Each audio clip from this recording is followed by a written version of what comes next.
Lämpimästi tervetuloa.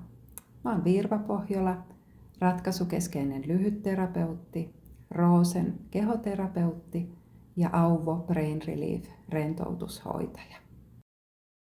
Roosen terapia on lempeä kehomielitietoinen hoitomuoto, joka auttaa palauttamaan yhteyttä omaan itseesi, syvimpään olemukseesi, kehon viisaita viestejä kuunnellen. Auvo Brain Relief-hoito on rauhoittava ja palauttava kosketushoito, joka rentouttaa hermostoa ja lievittää stressin vaikutuksia. Hoidon aikana ei puhuta, voit vain olla.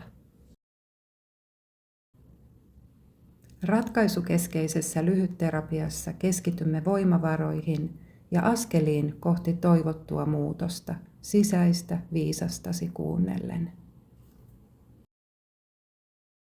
Mun mielenkiinnon kohde ihmisessä on aito minuus, autenttisuus, sisäinen viisas, sisäinen lapsi.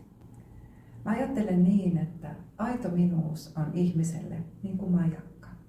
Vaikka elämässä myrskyää, majakan valo ohjaa ihmistä oikeaan suuntaan, hänelle oikeaan suuntaan. Terapeuttina mun tavoite on, että ihminen oppii kuulemaan sisäisen viisaansa äänen ja oppii luottamaan siihen ääneen. Ja usein ratkaisut elämän haasteisiin löytyykin tätä kautta.